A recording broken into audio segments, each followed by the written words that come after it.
Hello everyone, welcome to my watercolor live class. Just gonna wait for a little bit and let's begin.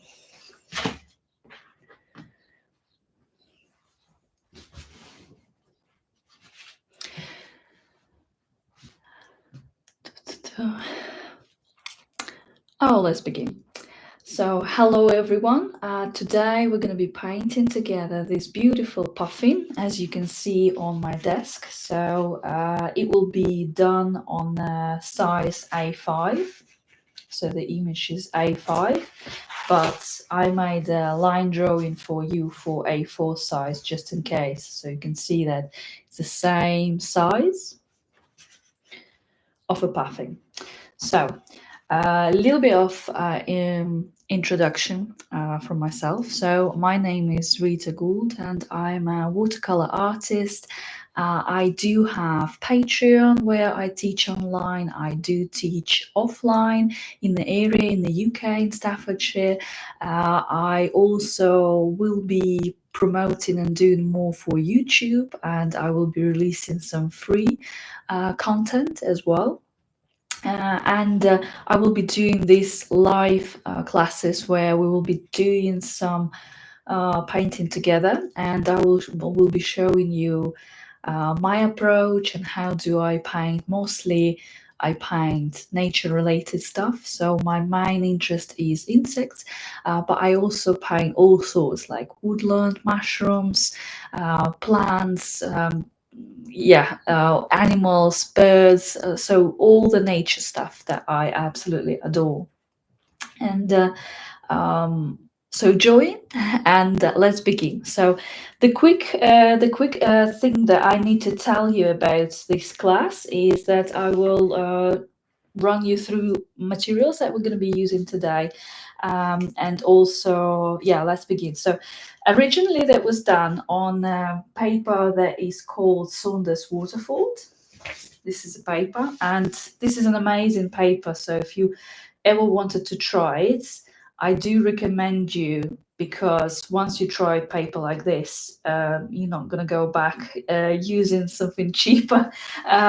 But I'm using Arches today. This is my favorite paper, and you can see that they're slightly different in color and also in texture, in grain. So I am a big fan of Arches. So we'll be using cold press paper.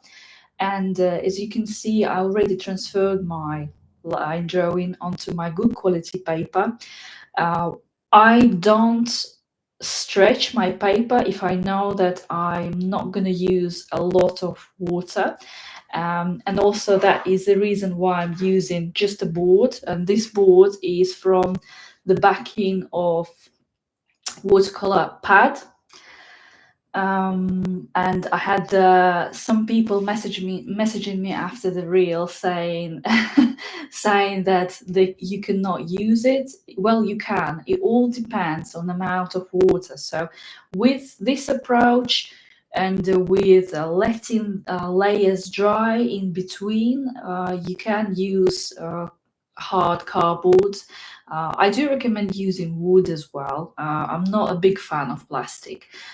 So so the stretching that we're going to be doing today is we're going to be applying masking tape. So I'm just using just a normal masking tape. Sorry about the noise. And I will just attach the sides to the board, or if you don't have a board, you can just use table. So attach it to the table.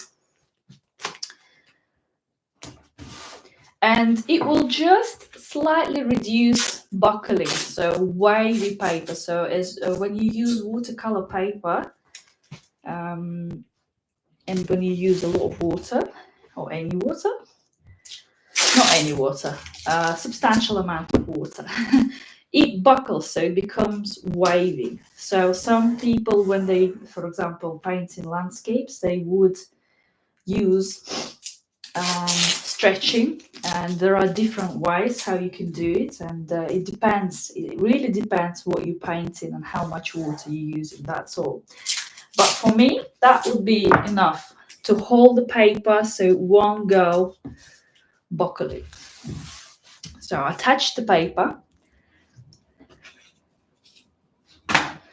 Then I will set everything on the right hand side. I'm right handed, so for me it makes sense to have everything on one area, so I won't be traveling with my brush. For example, if I had paints here and palette here, with a brush, you know, accidents can happen, so it makes sense to keep everything on one side. And so I will have my mixing palette. My tissue paper is here. I also have my paints above, and I also have, you can't really see, jar of water. Yeah. Also, hello everyone. I didn't. Yeah. So you can text in the chat, and I'm sorry, I'm forgetting what to do when you do live. I'm just too concentrated on teaching and what I have to say, and not forget to say. So good morning, everyone, or good evening. So what we're going to do, so you can see that I've placed everything on one side, and it is easier for me to use. Or the brushes that we're going to be using. So we will need a brush size 8 to 12, and it will be mainly just to apply water to the whole area of puffing. And then we will be working with slightly smaller brush, so it's like size 6, size 3 or 4, and then for details just a smaller brush. Yeah, so size 1, 2, 0 is absolutely fine. 0, yeah. And I also want to say, if you're using pans, I would like you to wake them. So I use spray bottle, and I will spray paints to prepare them for painting. So just a few times, then I'll let them rest like so, and it's just all preparation. Then also what I do is I normally take off a little bit more of graphite marks. I wouldn't do it too much today because you wouldn't be able to see it. But normally, so in traditional watercolor, you are removing almost, for example, in botanical paintings, you're almost removing graphite marks totally, so they are not noticeable, and finished result you shouldn't really see pencil marks. But like I said, it depends on your style. I mean, if it's your style, then it's fine, but I like to remove it all. So I'm using kneadable eraser, which is absolutely brilliant. So you can just place it and then roll it a little bit, and it will take some graphite marks off without damaging the paper. Or you can dab it like this. So this is kneadable eraser that I use. So how we're going to paint this picture. So as you can see, if you are familiar with watercolor, we will be using the most famous techniques in watercolor, which are wet on wet, and then wet on dry. And you can see that the image of Puffin, and I can break it down to you into layers that we're going to be doing. So first we will be painting from light. So in traditional watercolor, you always start light to dark. So if I can show you just a piece of paper, you can always go dark, but it's harder then because of the property of watercolor to go dark to light, because watercolor is semi-translucent, so it's semi-transparent. So we can paint lighter values, so we can paint lighter areas by leaving them light or not painting them at all. So if you look at the Puffin, you can see that there are some areas that are remained very, very white. However, I used a different technique here, and I used wet on wet and wet on damp technique for the first layer. So some of the areas are remain white because I didn't put color there. However, I used very, very watered down color here. I don't know if you're able to see it. Yeah. So slightly blue, slightly yellow, and a little bit of pink, and a little bit of purple even. Yeah. So it's lemony color here. So I also wanted to show you another picture, just an example. So in watercolor, and it's just an example, how you can paint white. So white, you either leave it. So when I was painting these flowers, these petals, these are not touched with water or paint. So yeah, I was just painting shadows around. And then also how you can paint white, you create environment around that is very contrast to them. So you can see that I've created very dark color round, and you can see that this flower is white. However, I was using a little bit of green, a little bit of black, a little bit of blue, a little bit of yellow even. Yeah. Okay. So I also wanted to show you, before we start mixing colors, to show you one picture, and I've done it on purpose when I was planning this live class. I wanted to show you this. Let me just go and use my iPad. So first, this is my reference picture. I don't know if you're able to see it. Let me just use this board. Okay. So this is a reference picture I've used, and you can look at your reference picture, and if I zoom in, you can see that here I can see a little bit of pink, a little bit of yellow. I can see a little bit of lemony color here and a little bit here.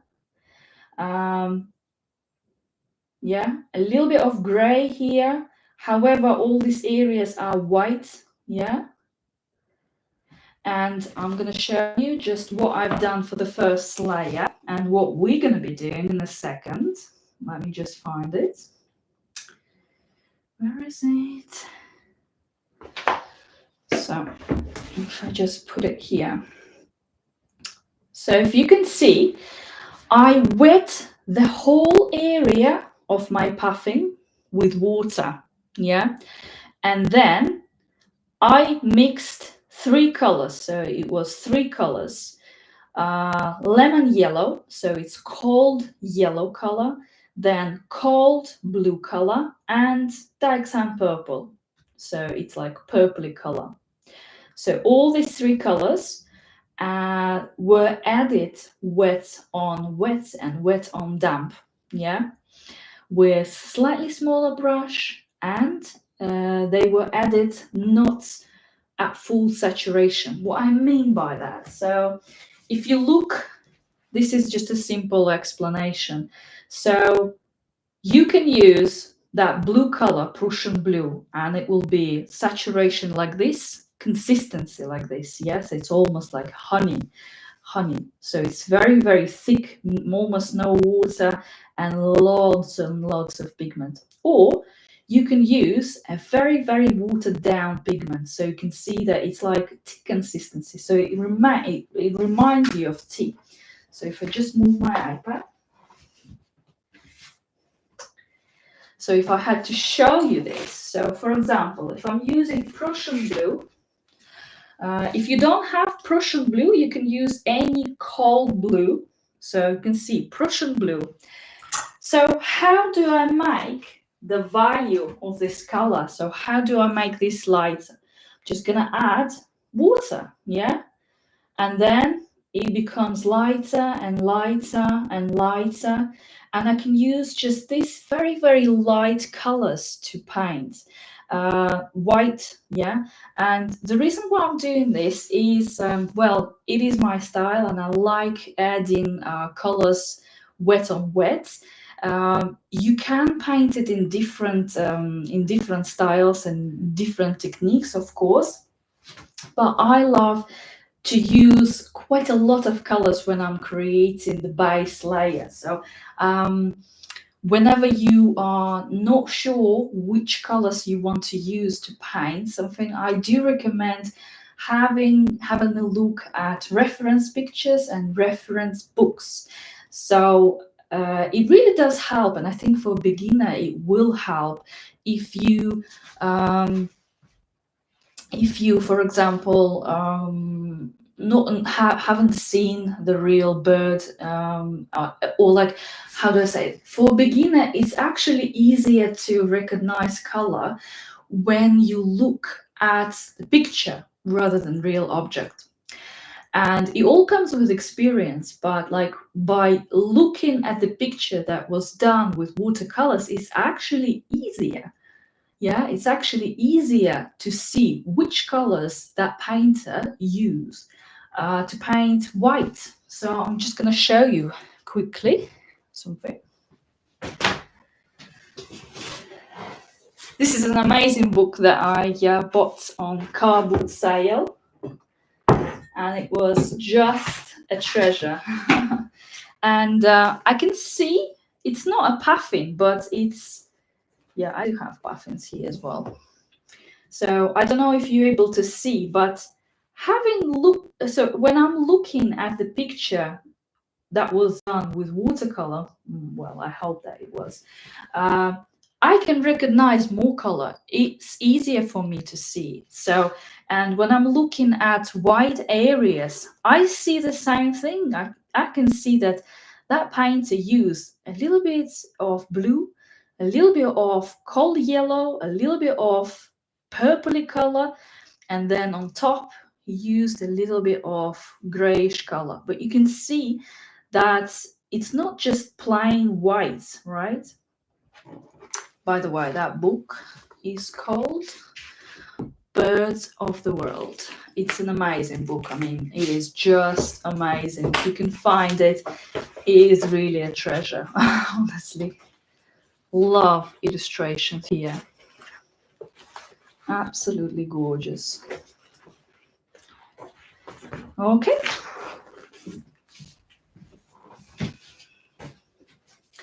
So let's begin. So I will put my puffin that I've done here.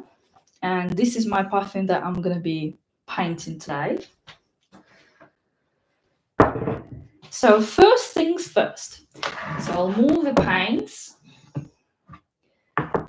And like I was saying to you, the first layer will be that we will be painting white areas. And first I want you to prepare colors. So first one will be Prussian blue or cold blue that you have. So if you don't know how to see it, so we have cold blue and warm blue. So warm blue is like French ultramarine. We don't need it. We need something like cold blue. The same as yellow. We will be using lemon yellow. So we don't need warm yellow.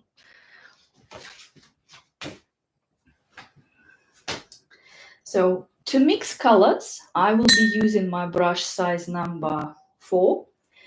And I will be using, so you will be able to see this on my palette. So I will be using a little bit of Prussian blue, and the consistency, like I was saying to you, it's very, very weak. So it's not even tea. It's a little bit more diluted with water. So I would probably say, well, it's, yeah, I can say it's tea. Yeah, so a little bit of Prussian blue, and then I will be using lemon yellow. So you can see that 2 yellows. One is cold, one is warm. I need cold. So lemon yellow. Make sure that you wash in your brush in between to create all these colors. So yellow, lemon yellow, or any cold yellow that you have. And then I will be using diaxan purple.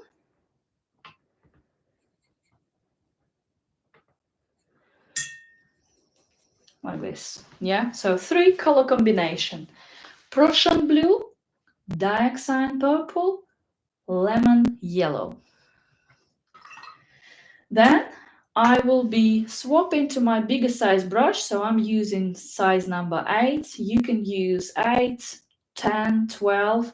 So our main goal is to wet the whole area of the puffing. So if you're using spray, don't use spray, because color will go everywhere where water goes. Yeah, so we need to work with the brush. So watch me. So I'll be starting from the center because it's easier, and you can see that I'm just applying water, and I'm making sure that tip of my brush goes into all the edges and curves of this bird.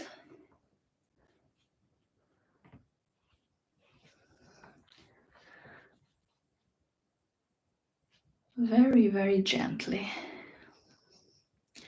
If you're struggling to go into these intricate areas, just change to a smaller size brush once you're going to be painting the edges.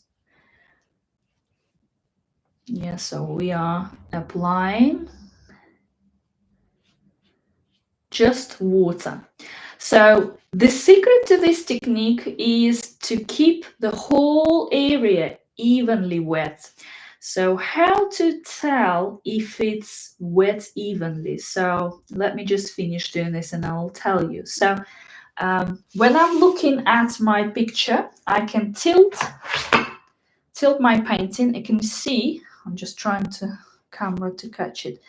It's glistening, yeah? So there's no puddles. Yeah, maybe just a little bit too much water here, but you are looking for effect like this. So it's glistening if you're tilting your paper. If you have dry patches or patches that are not glistening, that means you don't have enough water there. So you can go back, fill your brush with water, and just run that brush on dry areas. So now I'm finished, yeah? I don't need to use this bigger brush anymore, so I'm gonna put it aside. I'm gonna check it again, so I'll be tilting my paper and looking. Okay, yeah, I would probably say here's a little bit too much water, but it's fine. So the principle I use here is that it's already wet, so I don't need a really big brush, right, to put colors in. And I will be using smaller brush. So for that, I would use brush either 1 or number 4. So I'll probably say that I would use size number 4. And I'm just gonna look at my iPad for a sec, just to remember how to paint it. Okay, so if we look at our colors, which one do you think that we should start? I think it is lemon yellow because it is the lightest color. So normally in watercolor, if you go in light to dark, you're starting with something that is the lightest, so the lightest colors, so very transparent. So I'll be using lemon yellow. So I'm just gonna fill my brush with lemon yellow. Again, it's very, very weak consistency, and I'm gonna be putting this right here. You can see that you're probably struggling to see, to be honest, the colors for the first layer, but I'm putting lemon yellow. And because it's all wet, you can see that I won't have any hard edges or anything, yeah? So I'm still using lemon yellow to add at the belly. So we're working wet on wet with a brush size number 3 or 4, whichever you have. Then I will add a little bit here and there. So I've placed lemon yellow. Then I'm washing my brush. And next color that I'm going to be using will be Prussian blue or any cold blue that you have. So I'm loading my brush, Prussian blue, and I want to add it here on the chest.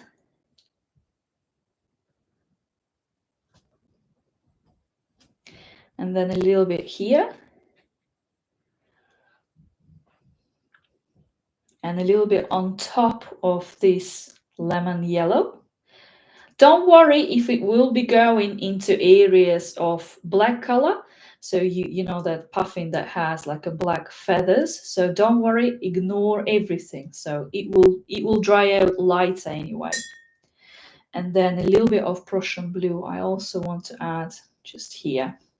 Again, you can see that I'm keeping it very, very light. Yeah, very, very light. And then the third color, I'm washing my brush and I'm going to be using Dioxane Purple. Oh, it's a bit much. You can see that I've mixed too much. So this is Dioxane Purple. And I'm just adding just a little bit of Dioxane Purple.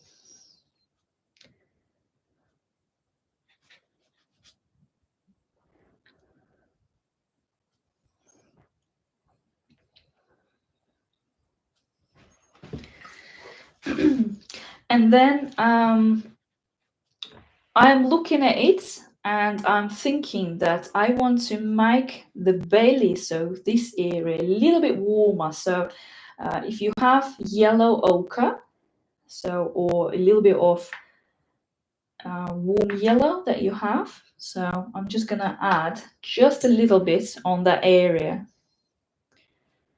just to make it a little bit warm. Yeah.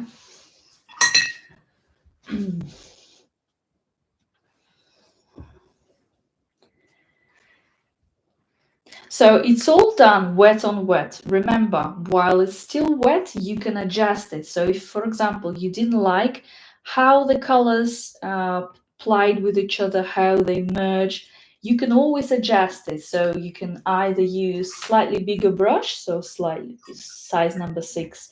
You wet it, you damp it against the tissue, and then you kind of just sweep the colors that you don't like, and then wipe your brush against the tissue. Let me just show you. So you're swiping the brush and then wiping it against the tissue. Like this.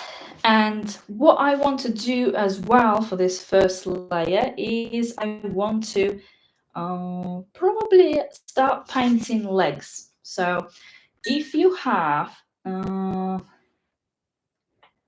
cadmium yellow, oh, not cadmium yellow, cadmium orange. You can see I'm mixing cadmium orange and it's quite light too. So I will be applying this with a brush size number 3 or 4.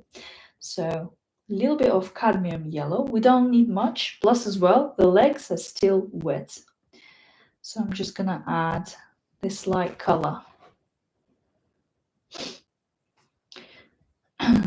Also, conditions where you work in does matter. So if you sitting next to the radiator, you will have uneven patches, how everything will be drying out, and you will have like a cauliflower effect. So I would say the temperature here is about 20 degrees, so it's like ideal temperature. However, if the sun hits your paper, it will start drying out unevenly too. In my practice, I'm trying to avoid using fans when I'm drying out my pieces. So you can see that even this warm color, it's a little bit traveling up, which is absolutely fine. And then the same I will do for the beak while it's still wet. Remember, if you have paper and it's already dried out, you can use slightly bigger brush, wet it, and then run a little bit with water along the area that you want to make wet. Yeah. So I'm going to be using cadmium orange hue, and I will be using just a little bit of that. Wet on wet. You can see it's very, very light.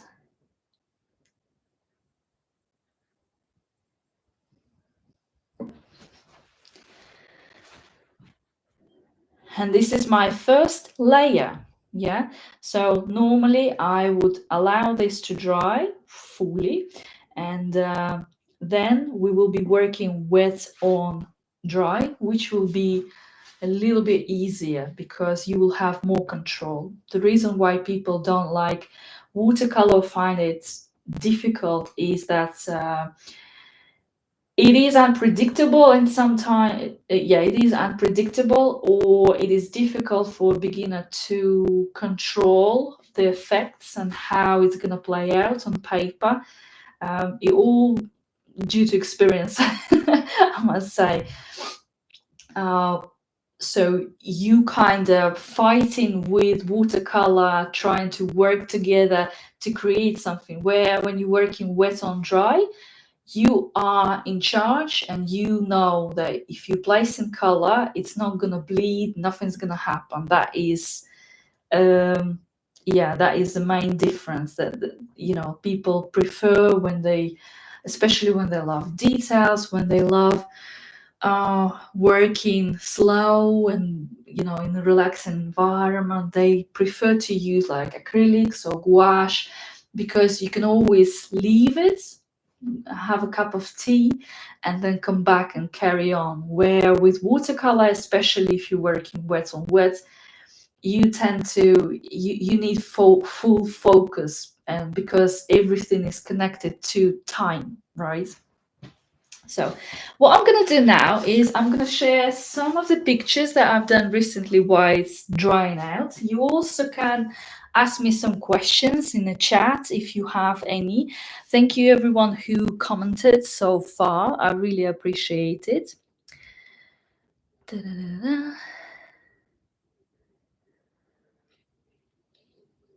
Somebody asking me, have you been having some nasty weather? No, to be honest, recently we've been really spoiled. It's only like a first day today, even though it's quite warm. But yeah, we've been for the UK, we've been really spoiled recently because it's been nice, sunny. Oh, it was brilliant. Right. Da-da-da-da. So I'm going to show you some of the pictures that I've done recently.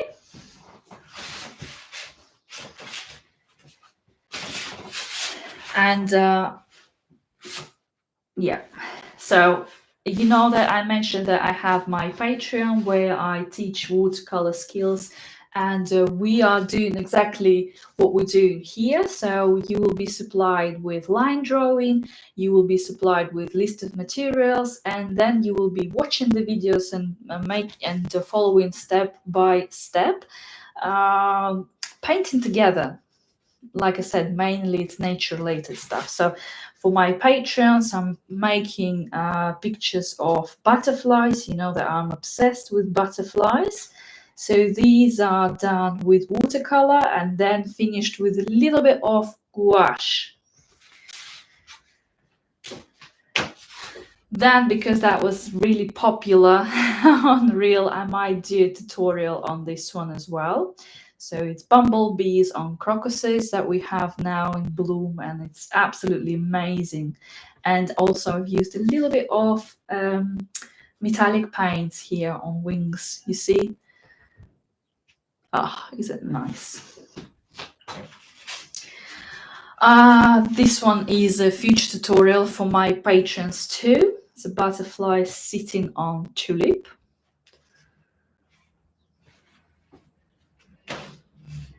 And this is the tutorial that I'm working this week, and it will be released this week for my Patreons, and it's a hard one. And this one is the beetle with plants. I was doing a reel on Instagram, and I said that I spoiled it because I lost, and I will do like a pictures, like a process pictures, and upload it on Instagram too. Where I lost it. So the main thing in watercolor to me, I mean, it's my opinion, is that keeping the great contrast between very light areas and very dark. Once you lose in them, your work stops. being attractive. I mean, you losing the shininess, and in my opinion, I overwork this one, especially this area. Beetle is not too bad because how to tell that you have good contrast? So if you squint your eyes, you kind of merging all the areas together, and you are clearly can separate very light areas and very dark areas. So in my opinion, Beetle was okay, but the plants, I'm not sure. Just an example of good tonal values here, even though I'm not really in love with this picture.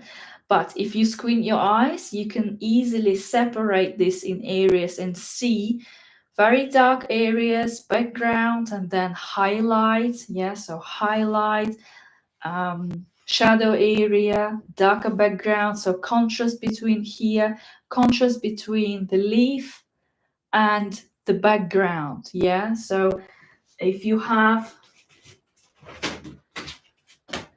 good contrast, you're gonna have a successful painting. Here as well, if you squint your eyes, you can see this is a foreground, this is darker, this is great contrast between shadows, and then lighter areas here, lighter areas on the swan, right? Thank you for your comments. Or like these stones, yeah. If you squint your eyes, you can clearly see the darkers and combination of light, dark, and it just attracts your eyes because of this contrast. The same like with this puffin, yeah, we have really dark areas and very light areas. Once you painting with just a couple of values and they are very close to each other, it's not going to be a successful watercolor painting. Just touching my puffin a little bit. It's still quite wet. Let me know how's your puffin doing. And you can see here it's buckled because I applied water. However, after some time, it will flatten. If it won't flatten, what I'm gonna do, I'm gonna put it under the press, and it's very, very easy. If you have a conservatory,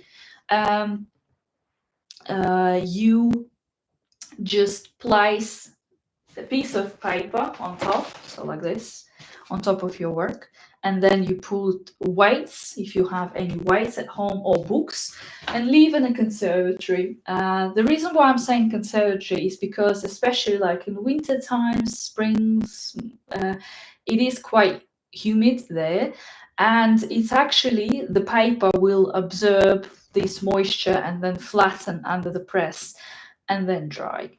But you can do it in any room. So just put it under the press for a few days. It depends on the environment around, and it will be completely flat. I've got a question. Sorry if I missed you saying this, but what brand of paints do you use?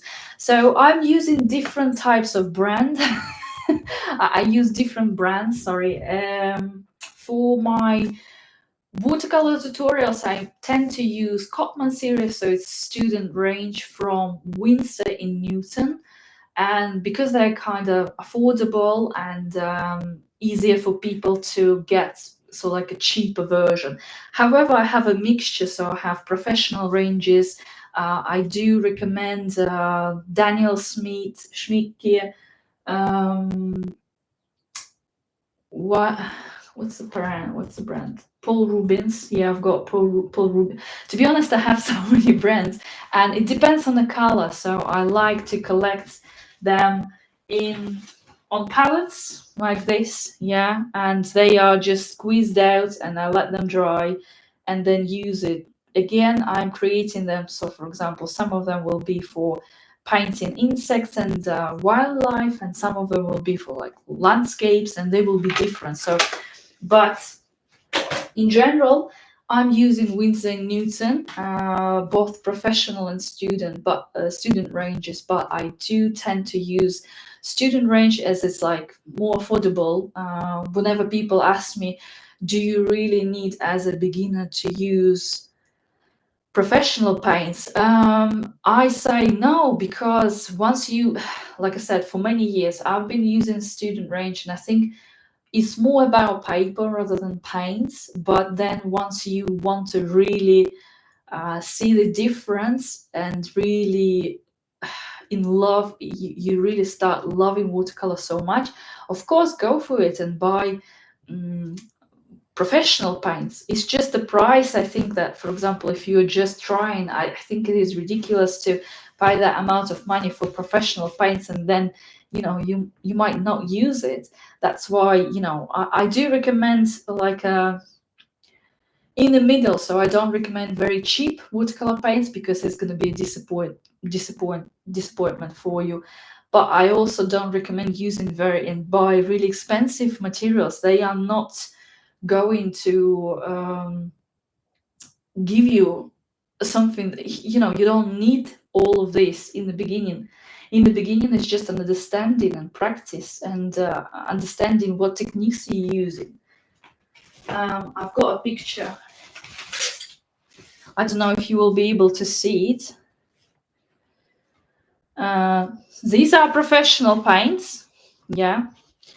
And I've done a chart here to compare professional paints and student range. The main difference would be that student range have more chalk, so it's less vibrant. Yeah, you can see it's less vibrant.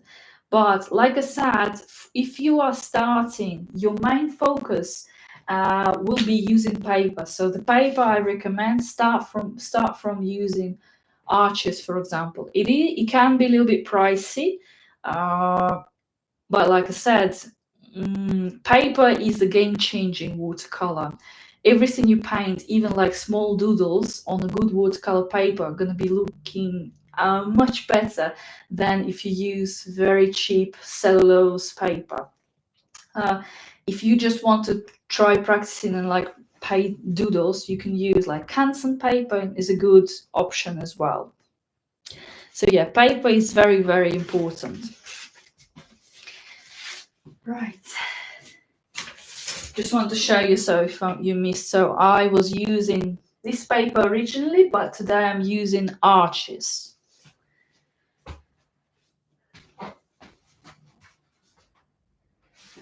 Just checking. It's still quite wet. Well, it's drying out. So this is a stage where you can still perform some of the effects, for example, lifting the pigment, and you will have a lot more control when you want to remove color. However, it is no good to place color because it's like in the middle, damp and too dry. I would say this already to put anything. So what we're going to do next is next stages. We will be working wet on dry. So I don't need all these colors. So what I'm going to do, so I will use my tissue. I will put it in the jar, and then I will wipe and then collect everything that I have on the palette. So it's nice and clean.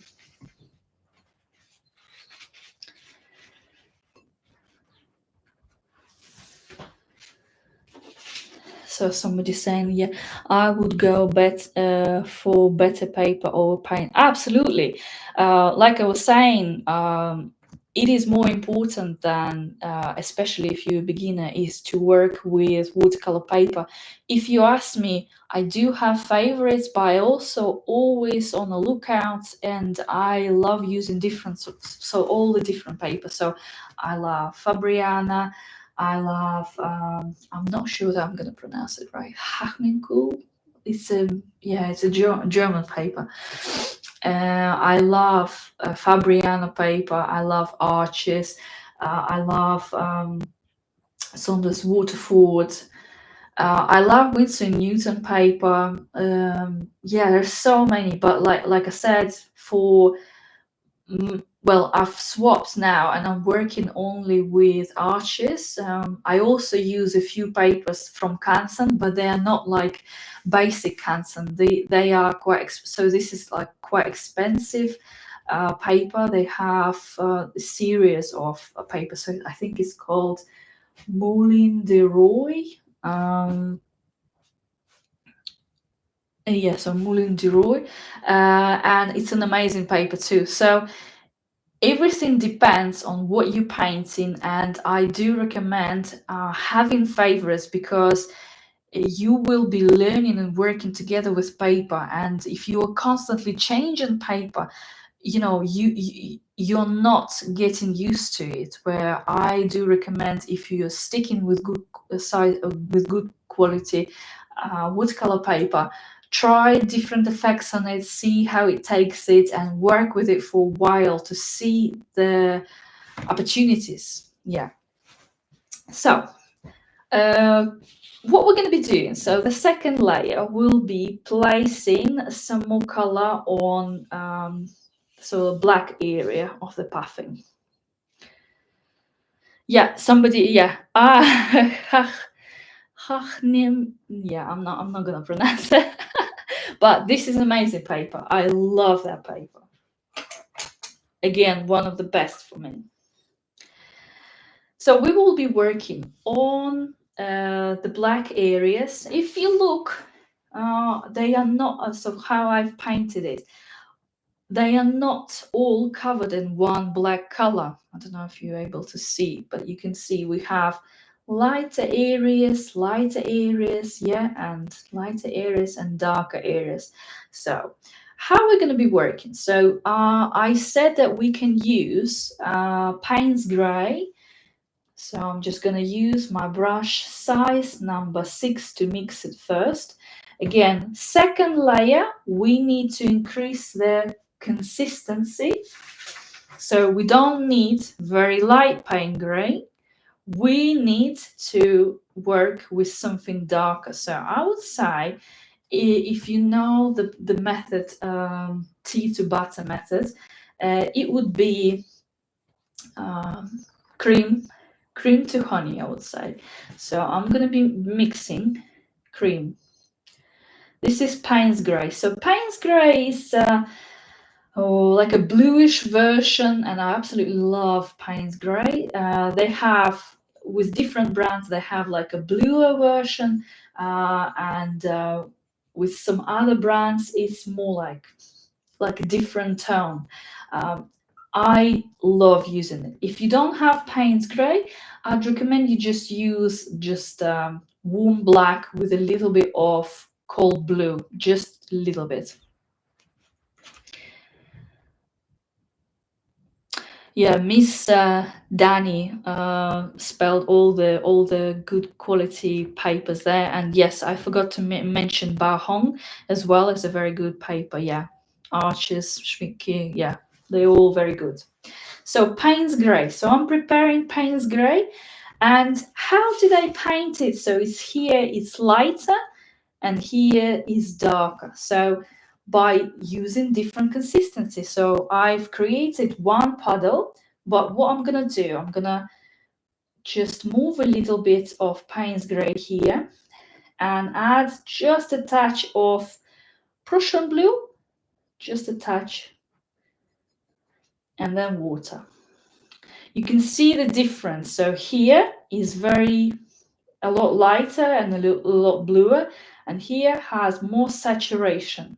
So for my puffing, because of the size, I find it's easier for me to use brushes.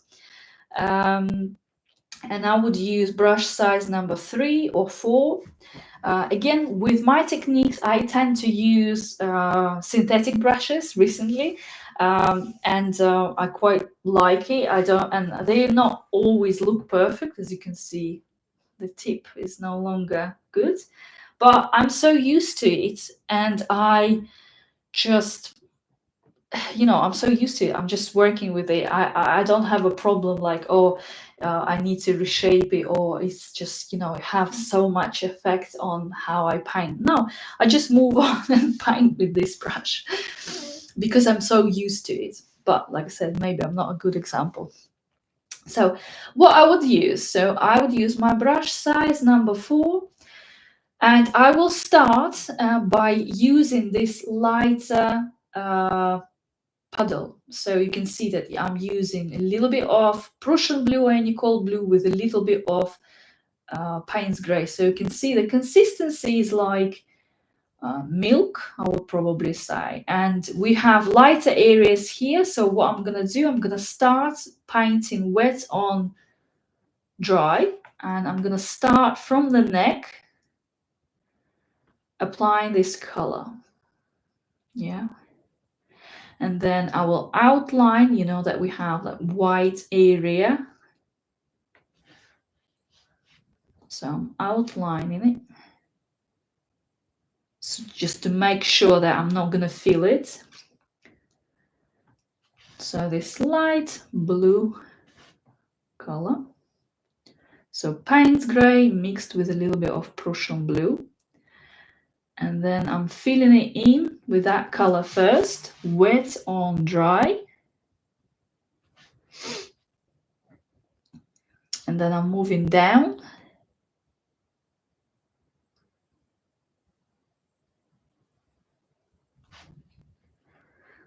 Moving down.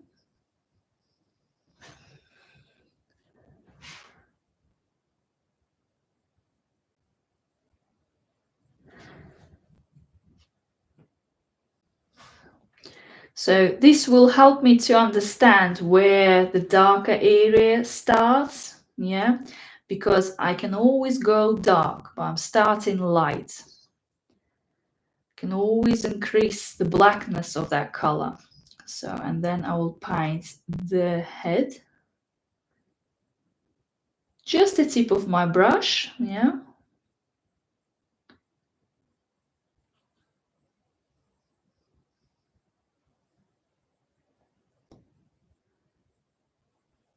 Like so. Yeah. I filled it in, and now I'm gonna use wet on dry, wet on wet, a little bit more concentrated color. So it will be Payne's Grey, just a different concentration of color. If it's not too, if it's not, how do I say it? I'm comparing results, and I'm seeing that I've used maybe a little bit, even a little bit more of ultramarine. Did I use it? So I would use just a little bit of that cold blue, a little bit, and then we're working wet on wet by just touching the paper. You can see all the bleeds are growing. That means a paper is wet, and you only have a small room to do that. So I'm placing it here, wet on wet, just with the tip of my brush. So consistency of that paint is like cream. Yeah, I would say cream. So it's quite saturated in color, yeah. And you can see I don't have any hard edges, you know, all the bleeds are growing, and they don't have any lines. So that means that is still quite wet. And then I'll place a little bit of that color here and just a touch here.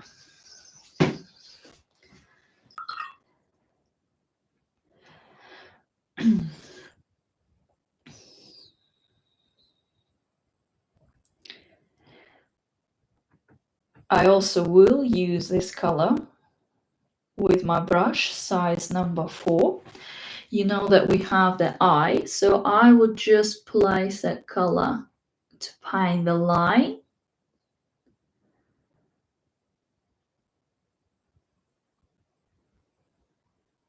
Like so, and a little bit above the eye. Maybe just a little bit lighter here.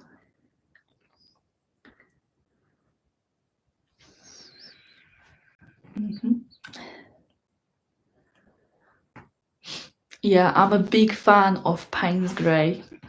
I don't know, which ones are your favorite colors? I tend to love, I have so many, but I always been obsessed with burnt sienna, Payne's grey, and like, yeah, all sorts of brown and green colors that I love, especially like from Daniel Smith or Winsor & Newton Professional, or yeah, especially the mixes with them. So I apply this color, and then what else I'm gonna do? So I'm gonna use a little bit of that color, so very light mix of Payne's gray. So I'm loading my brush, and you know that we have like a grayish area here. So if it's not too blue, it's just I'm just adding a touch of blue, so cold blue that we have, Prussian blue, or I'm mixing it with a little bit of Payne's gray. It's quite light, and you know, around that orange element that we have on the face, we have a darker spot here. So I'm just going to paint it with my brush size number 3 or 4. And we're working wet on dry here. You can see it stays here. There's no bleeds because that area around is dry. And then I like to feel it unevenly, so I wash my brush, dab it against the tissue, and then I'm just lifting a little bit of color in the middle and then wiping it against the tissue, like so. Yeah. There's also another element that we can paint, and it's that big, but I want to make it a little bit brighter, to be honest. So I'm just moving the paint here.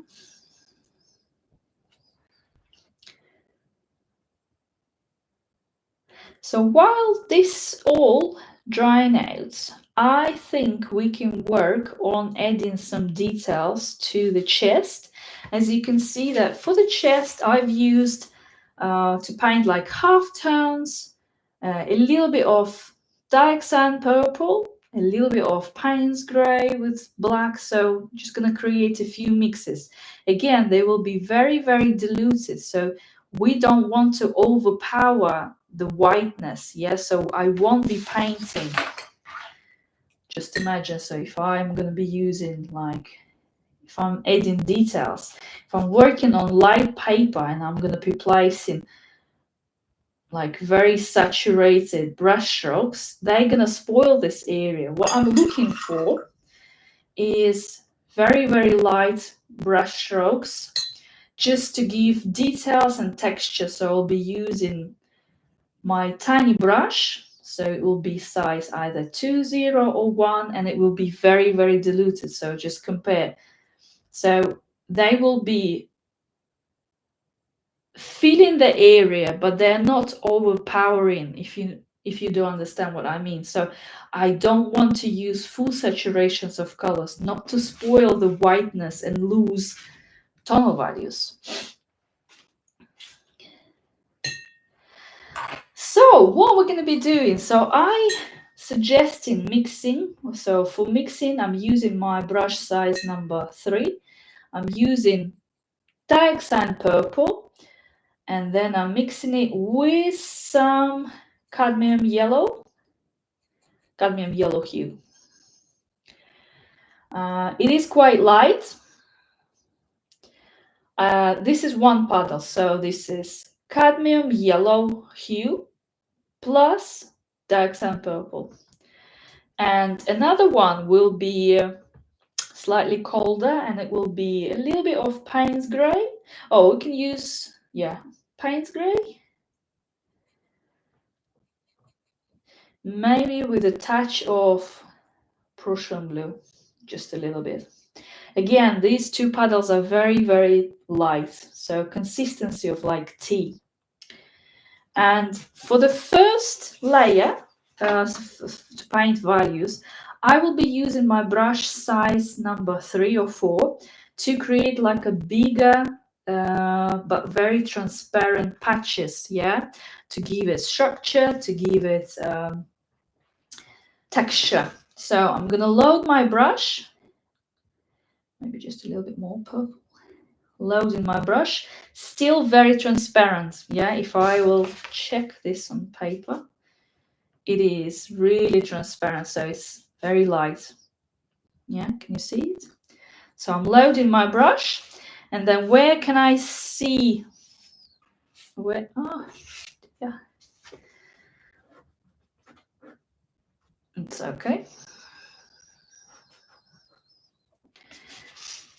And then where can I see that? So I'm loading my brush and I'm painting brush strokes. Again, the brush strokes are towards me.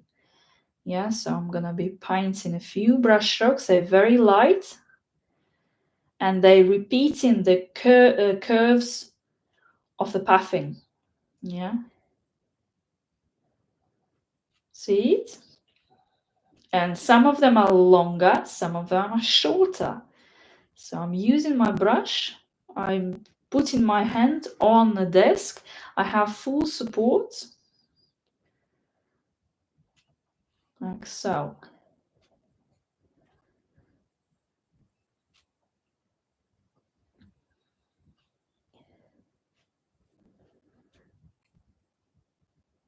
And here we're working wet on dry, yeah?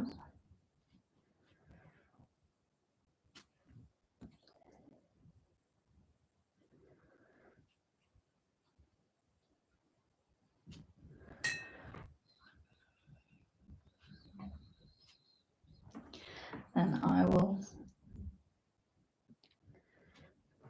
dilute it even more and then put a few brush strokes.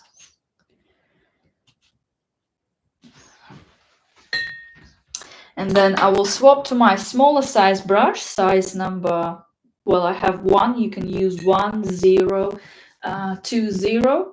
And then I will paint just a few like dots slash brush strokes on the chest. Again, very, very light. It gives you a lot more details and interest when you combine in the sizes of different brushes. So you have brush strokes and details of different size. So you can see that we have bigger one and then smaller one.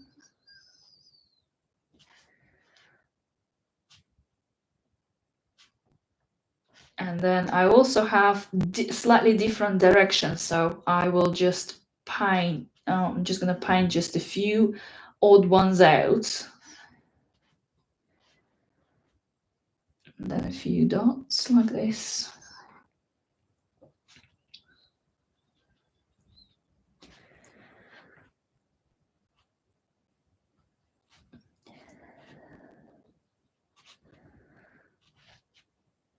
Try not to overpower it and paint too many details.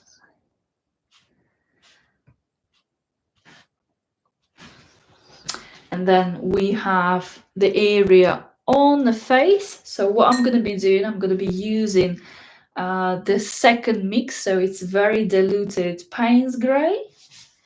And you can actually merge it a little bit with the different mix just to have a very very nice mix. It's still quite light, so I'm using my brush size number 1, or you can use brush size 20. So, and then we have the cheek. So I am gonna fill that cheek. So if you imagine this is gonna be the line, and I'm gonna be placing very light brush strokes, feeling the cheek, and I'm painting volume, yeah? Volume on the cheek like this. Again, very transparent, very light. Have a separate piece of paper and check your color on the paper if you're not sure. So it's very light. And then I will paint just a few brush strokes here and there just to give some texture. Like so.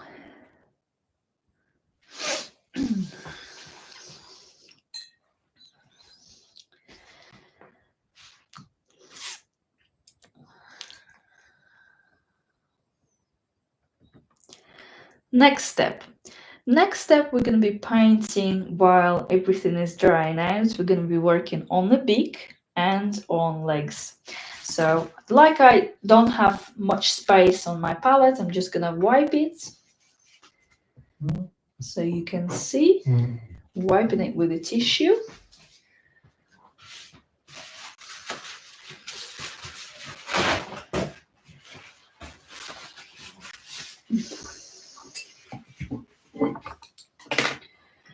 So the colors that I used for the beak, it was a little bit of cadmium red. I don't know which ones you have, so I have a little bit of cadmium red deep hue. I think that's the one that I put in the description, and then cadmium orange. So I'm going to be using cadmium orange hue, and then cadmium red deep hue. So these are two colors that we're going to be using to paint legs. So let's start. So I would say let's start from the beak. So by the look of it, I just want to add more color because it's quite pale to me. So, and I want to work wet on wet for the beak because it's not bright to me. So what I'm going to do, I'm washing my brush size number 6, and then I'm going to apply a layer of water to the beak, yeah, to make it wet. And let's do it to the legs as well. So I'm just applying a little bit of water to the legs.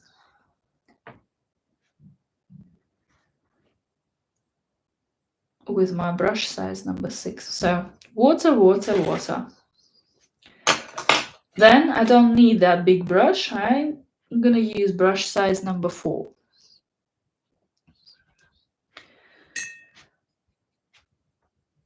So I will be mixing cadmium orange hue with a little bit of cadmium red, just a little bit. And we're gonna be working wet on wet, but the concentration of color is almost like milk to cream, so it's quite saturated. You can see that it's gonna be bright. So I'm starting with the legs and I'm filling it in with color, and then I'm gonna start with the beak as well. So I'm adding it wet on wet, mainly from starting from the tip because it gets lighter as it goes there. Yeah, so I added it just at the tip of the beak. Yeah.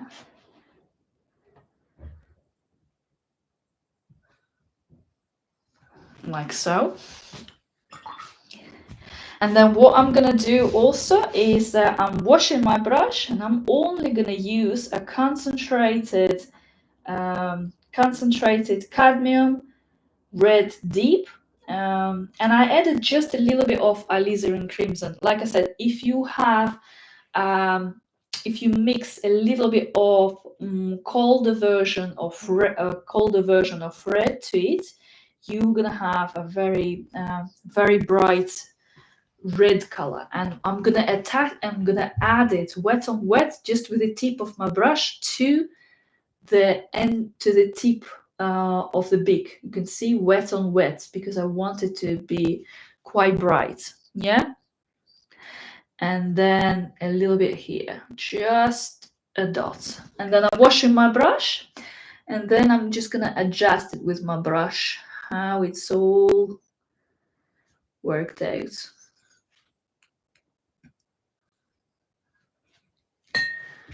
I think here is gonna be a beautiful gradient. Like so. Do you clean your palette all the time when you're painting or just for the life? This is just for demonstration because again, yeah, I do have palettes that I don't wash. I just cover with a tissue. Even sometimes I forget to do that, but ideally you can store your palettes, and I have plates. Let me show you. So I actually cleaned them before, but I have like plates like this with squeezed out paints, and I let them dry, and then I don't wash them. But because of the life, I just don't want to I just don't want to confuse you, so that is easier for people to follow and yeah, see it. But yeah, I use just a simple plates, and I tend to work with 3, 4, 5, 6 different paintings simultaneously. Sometimes when I'm working, when I have like a painting day, and yeah, I'm constantly swapping with plates. So let's carry on. So while these beak and legs are drying out, I'm not going to remove these colors because we will need them soon. What I'm going to do is I'm going to check the other areas, so it's quite wet still. We can work on the eye. So for the eye, I don't remember which colors that I said we can use. Mhm.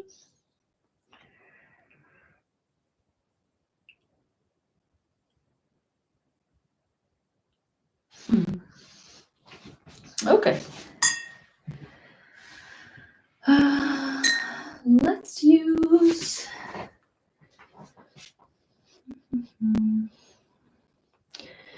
little bit of orange with one black. I said lamp black. So yeah, let's use a little bit of that cadmium orange with just a touch of black color. So I said like not Payne's gray, but warm black. It could be like ivory black or lamp black. So it depends on the brand. So it's a warmer version of black. So, and we're looking for a color that will look like light brown color. And what we're gonna do is we're gonna paint the eye. If you see that, like I said, I'm not sure I'm gonna use that brush. So I'm gonna be using brush size number 1. So I'm loading my brush, placing my hand, and I am gonna be filling the eye with this color.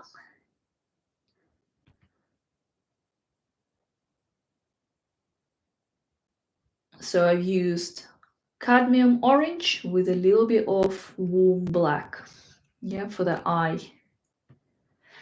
And then I'm washing my brush, drying it against the tissue, and then I'm collecting from the center that color if it's too much, so it will lighten up.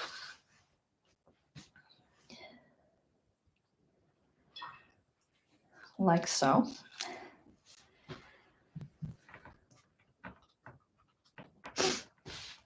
While that area is drying out, let's work on the blackish areas on our puffin. So as you can see, I've used wet on dry patches of lamb black and Payne's grey. So you can see this one, these are lighter patches and these are darker patches, and it's a different color. So this one is Payne's grey and this one is lamb black. So let's just mix 2 colors separately. So one will be Payne's grey.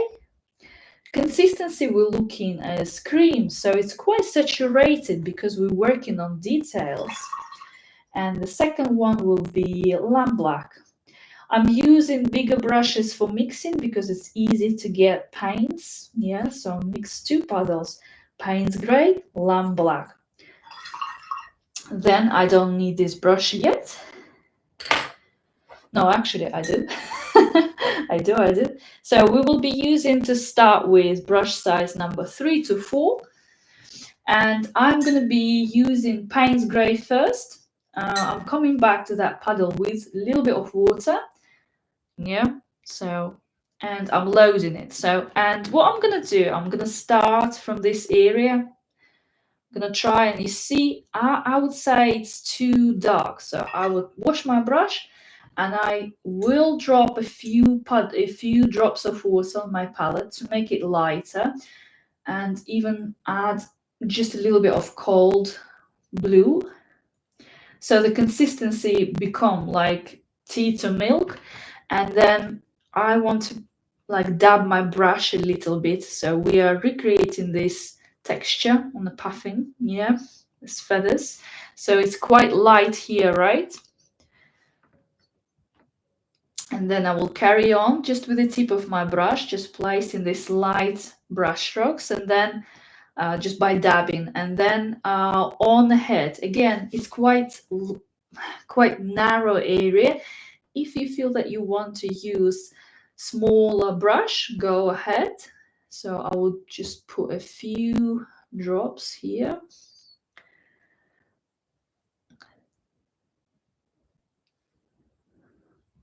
And then I swap to the smaller size brush because it is quite intricate there. Like so. Try not to cover this highlight. And then I would use a few brush strokes here and there, so on the tail a little bit.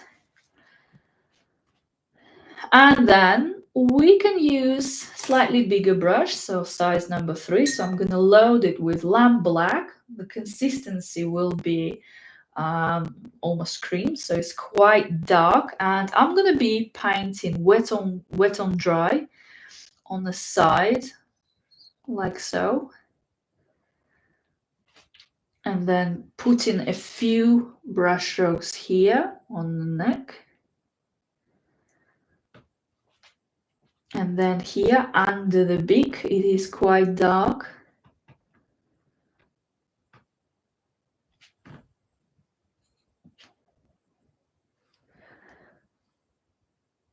So I'm using brush size number 3 or 4. And then a little bit of that lamp black here.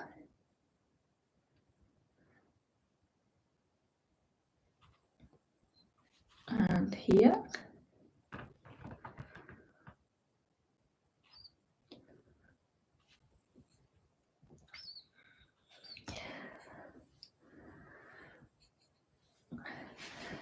So you can see, if you squint your eyes, you will see that if we filled it in with one color, it will look flat.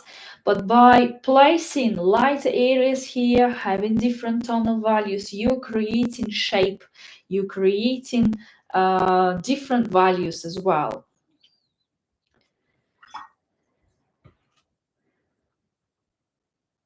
Like so. And then I will move down with my lamp black and size 3 brush, and I will just paint a few quite saturated brush strokes on the back of the bird.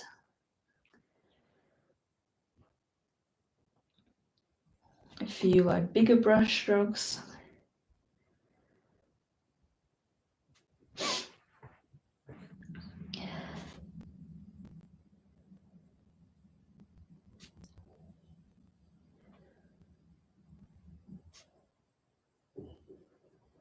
And then on the tail, and then I will be doing just brush strokes like this.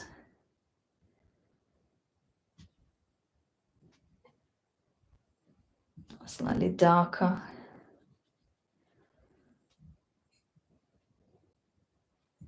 Just the tip of the brush that I'm using here. Yeah.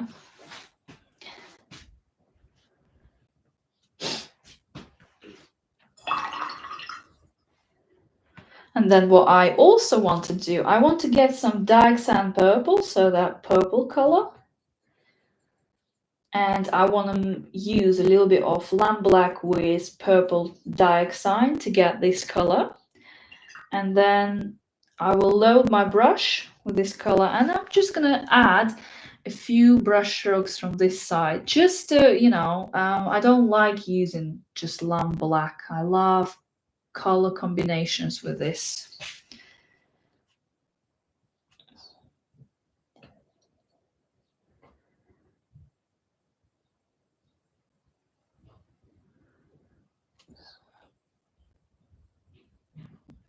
like this on the side. You see that I've used a little bit of purple dioxide but plus lamp black.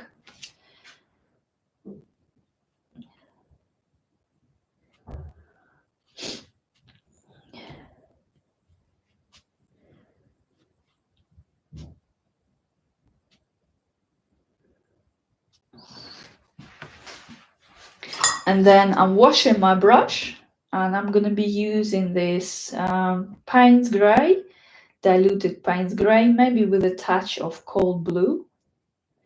And you see that I wanted to paint these areas on the puffin, yeah. And I'm using my brush size number 3 for that. And I'm just gonna place them wet on dry, just like this. Also, by placing something colder here, I'm combining and creating harmony. Sometimes when you paint like a green leaf and it all look very warm, you can combine it with some coldness to bring harmony. So for example, here it was quite a lot of like warm colors, and I wanted to bring some more colder colors. So I'm working wet on dry and a little bit wet on wet, because you can see that I have some wet areas, but it's okay, they can merge, can work together.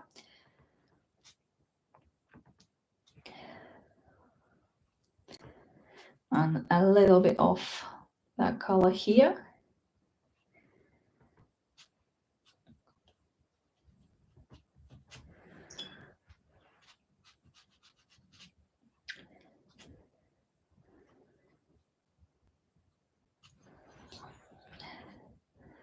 And just a few dots on a chest, just using the tip of the brush. And then I would use just a little bit of that color on the cheek, or probably too dark. Keep it light, like so.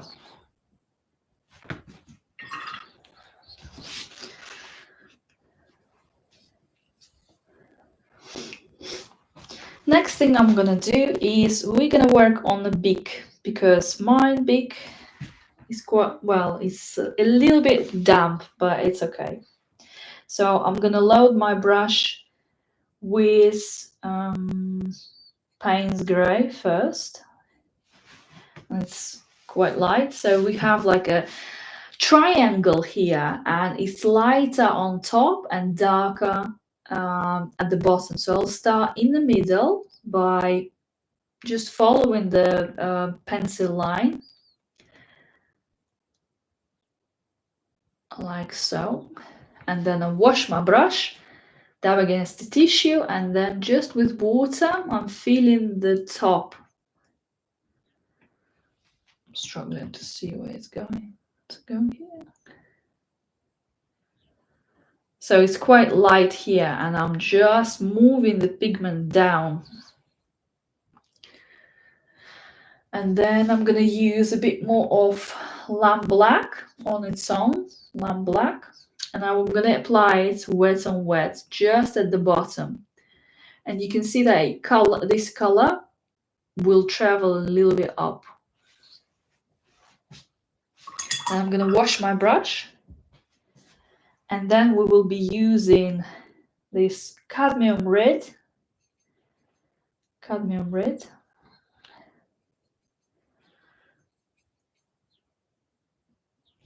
And I recommend you using brush size number 1. So I'm filling my brush with the pigment, so it's quite saturated, and it's another line that I've painted, I've drawn on line drawing. So I'm just gonna be going with my brush, painting that line, making sure it's darker than the background, and then I will paint another line here. So we're working wet on dry, and then I will be doing another line and another line. So, and I have two spaces in between, so you can still see that lighter orange. And with my brush size number 1, I'm just filling it the tip of the brush, the tip of the beak with paint, yeah, like so.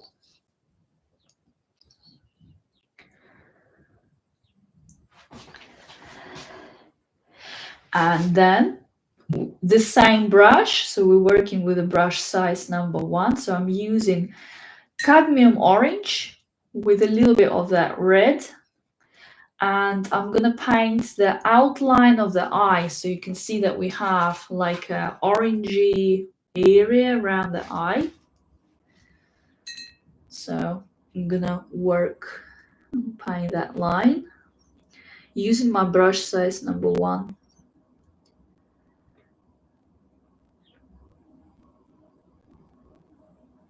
Like so.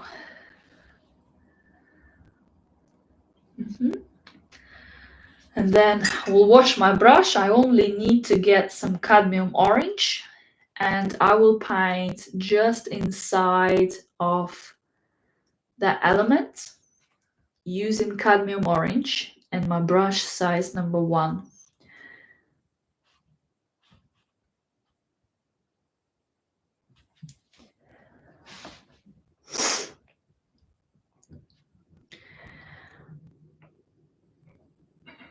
And then I will dilute it with water and then add just a little bit of black. So we'll have a light brown color. And I want to just paint this line here, separating the beak from the head. The same, using the same brush, so size number 1.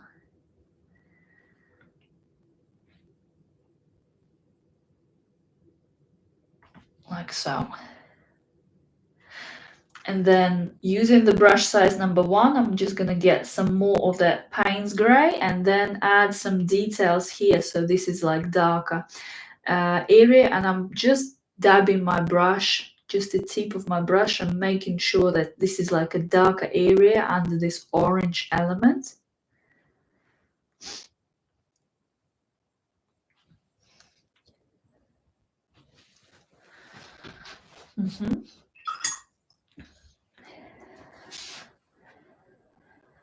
And then we're going to be working on legs. So for the legs, I would use cadmium orange and cadmium red deep hue. Mixing it with my brush size number 1. And what I'm going to do is just I'm going to paint like a darker values on this leg. So I'll just place a few lines. First, they will be vertical lines, so like shadow lines. I also will just work on all the skin, the inside. Mainly I'm working on the shadows, so you can see that I'm working on the shadows, separating the parts of legs. Just placing this color, cadmium orange hue and cadmium red, cadmium deep red, but I mean any red that you have.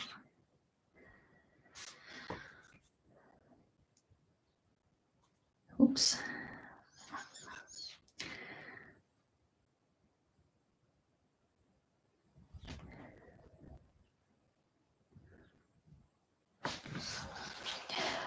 Then I'm washing my brush, and I want to create, you can see that here we have a vertical, horizontal lines as well. So you can just use a little bit of cadmium red with a little bit of that dioxide purple. Again, keep it light, so it will be like a dusty pink. We don't need it to be very saturated in color, but the end result will be like dusty pink, so it's quite light. So I'm still going to be using my brush size number one, and I will be just placing a few lines going across. I might come back when it's a little bit drier because it's still leaking a little bit, but it's fine. So you can see that I'm just placing it, working on horizontal lines on the legs of the puffing, and painting the shadows. So here, here. So under the feet, like so. Maybe just a bit more of that dark sand purple.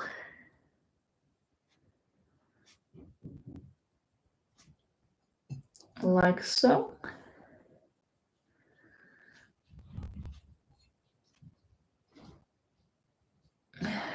Then what I forgot is that we have like a darker line here, crossing.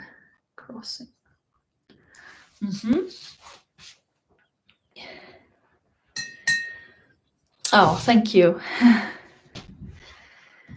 Okay, so the next step is we're going to be working with lamp black, and we're going to start with the eye. So I want you to load it with lamp black or ivory black, so it's like a warmer version of black, and the consistency will be cream. So you can see that I'm preparing some on my palette, and we're going to be working wet on dry. So first I will be checking inside the eye, and I think it's dry, so we're going to be painting the pupil. So I'm just going to place that color in the middle.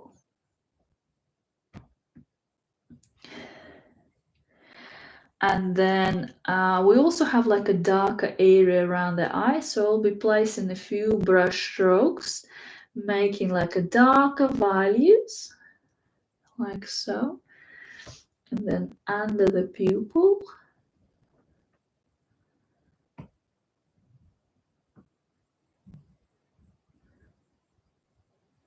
Like so. I also will be using white gouache to paint the highlights on the pupil. So as you can see that I'm just placing this lamp black.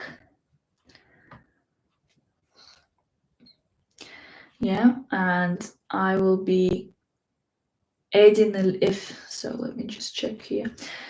And then I will be loading my brush with lamp black, and we have like because it's big, so it's open, so we need to change here and like put a line here, but I can see that it's not fully dry. I only place that line, and then I'll put a few lines like those, like this. And then I don't want to carry on with black color on a red color. I will just let it to dry. However, here I will add just a little bit of black just to the tip. Very concentrated lamp black. Because also I'm using my brush size number 1, I can work on sharpness of the beak. But we're gonna come back to this area, and then I will just place a few dots with lamp black here.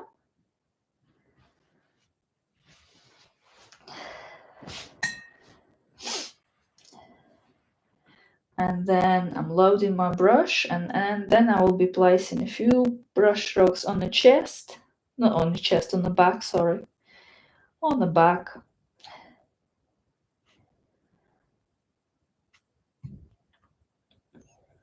And on the neck.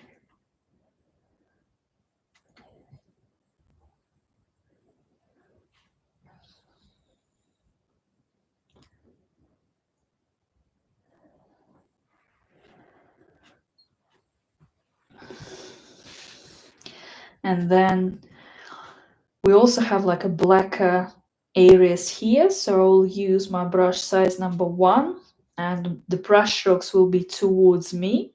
That allows me to have full support of my hand. and the brush strokes will be pointy.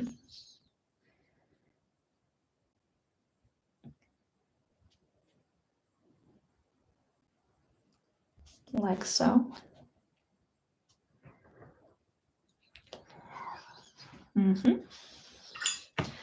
And I just want to add a little bit of very diluted Prussian blue here. Just I want to darken this area. Yeah. Like so.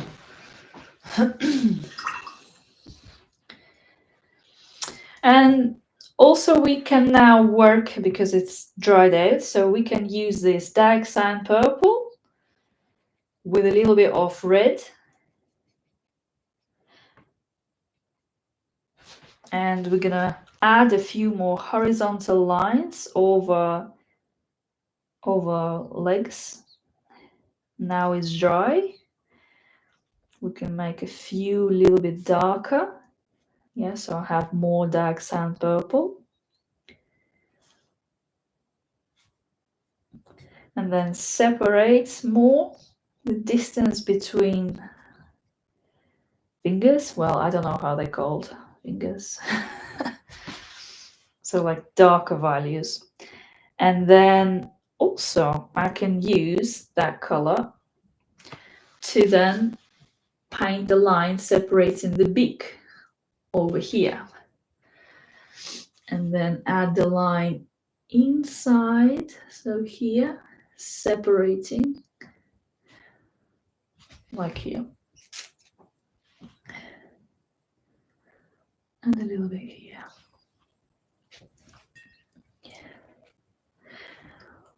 What else I can do? I can use lamp black with the brush size number 1. We can just paint nails, like so, nails, and then nail.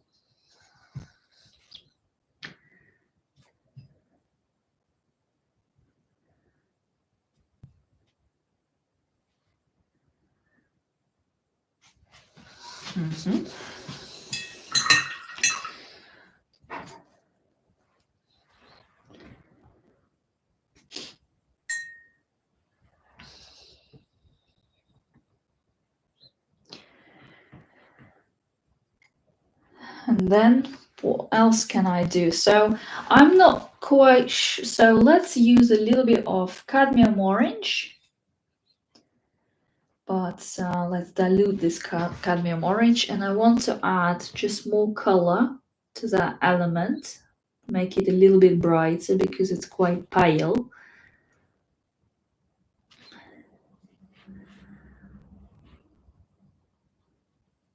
Like so.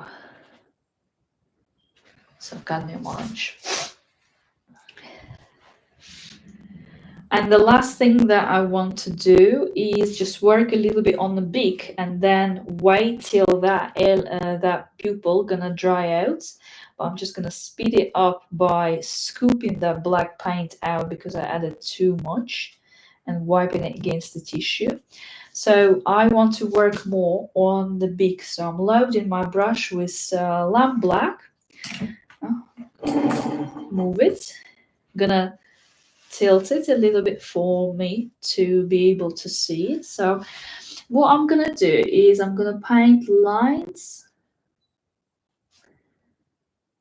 from the center, and then because it's now dry I can add more details. And then as I'm going to the beak, I just want to add just a few drops of that black color just for details.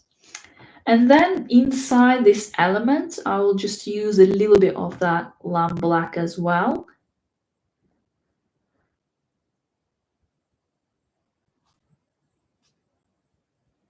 Here. So you can see if I'm working on the area, I'm not putting just one line over, just in a few areas you are placing it. Like so. So where else I wanted to? And then I'm loading my brush with cadmium orange with a little bit of lamp black. And then I'm just gonna put slight line here and here. Sort of helps me to unify the beak, because to me it just looks broken down in pieces. So, and what I'm also gonna do is I'm gonna use white gouache.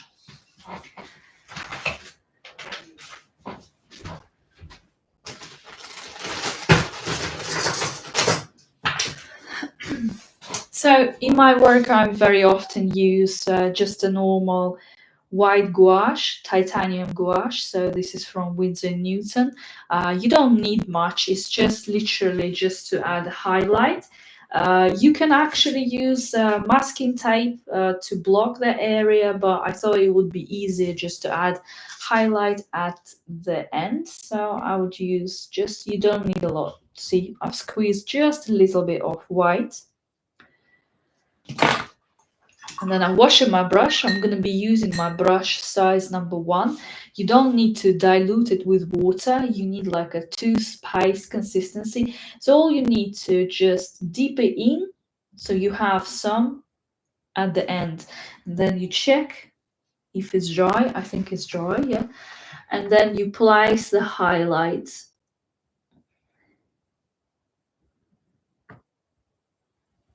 Like so. Yeah. And there we are. So let's compare results. So you can see that they're very similar. Yeah. I would say that I prefer it painted on this paper. However, I mean, they both are okay. I'm quite pleased with tonal values. If you squint your eyes, you can see the shape of the puffin. You can see the volume here on the cheek, right? Yeah, I hope that you enjoy this little tutorial. I would ask you if you follow me on Instagram to tag me if you were following along, and I will share it. And I see you guys later. And let me know in the comments or text me what you would like to paint together next. So this is it, guys. Thank you very much for joining me. Thank you for being so active in the chat, and I will see you later. Bye bye.